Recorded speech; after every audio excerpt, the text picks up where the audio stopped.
The poor and middle class all too often allow the power of money to control them. By simply getting up and working harder, failing to ask themselves if what they do makes sense, they shoot themselves in the foot as they leave for work every morning. By not fully understanding money, the vast majority of people allow the awesome power of money to control them. The power of money is used against them. By the time Mike and I were 16 years old, we began to have problems in school. We were not bad kids.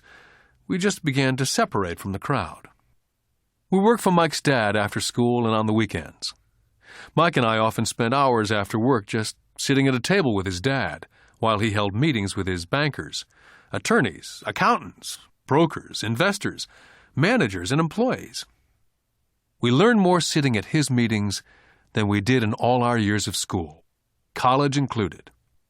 Mike's dad was not school-educated, but he was financially educated and successful as a result.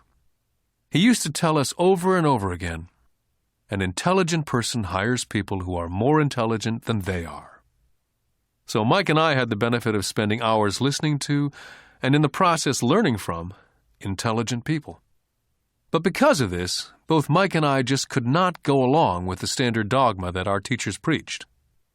Occasionally, Mike or I would ask our teachers how what we studied was applicable, or we asked why we never studied money and how it worked. To the latter question, we often got the answer that money was not important, that if we excelled in our education, the money would follow. The more we knew about the power of money, the more distant we grew from the teachers and our classmates. My highly educated dad never pressured me about my grades. I often wondered why, but we did begin to argue about money. By the time I was 16, I probably had a far better foundation with money than both my mom and dad. I could keep books. I listened to tax accountants, corporate attorneys, bankers, real estate brokers, investors, and so forth. My dad talked to teachers. One day, my dad was telling me why our home was his greatest investment. A not too pleasant argument took place when I showed him why I thought a house was not a good investment. The argument illustrated the difference in perception between my rich dad and my poor dad when it came to their homes. Poor dad thought his house was an asset and listed it in the asset box, and the rich dad thought it was a liability and put his home in the liability box. I remember when I drew a diagram for my dad showing him the direction of cash flow. I also showed him the ancillary expenses that went along with owning the home. A bigger home meant bigger expenses, and the cash flow kept going out through the expense column. Today, I am still challenged on the idea of a house not being an asset. And I know that for many people, it's their dream as well as their largest investment. And owning your own home is better than nothing. I simply offer an alternate way of looking at this popular dogma. My wife and I would love a bigger, more flashy house to impress the Joneses, but we know it is not an asset. It's a liability since it takes money out of our pocket. So here's the argument I put forth. I really do not expect most people to agree with it because a nice home is an emotional thing. And when it comes to money, high emotions tend to lower financial intelligence.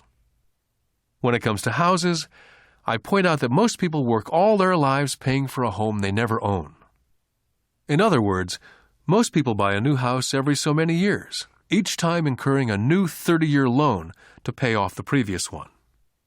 Even though people receive a tax deduction for interest on mortgage payments, they pay for all their other expenses with after-tax dollars, even after they pay off their mortgage.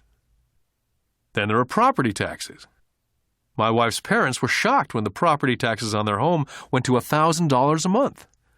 This was after they'd retired, so the increase put a strain on their retirement budget, and they felt forced to move. Also, houses do not always go up in value. I still had friends who owe $1 million for a home that will today sell for only $700,000.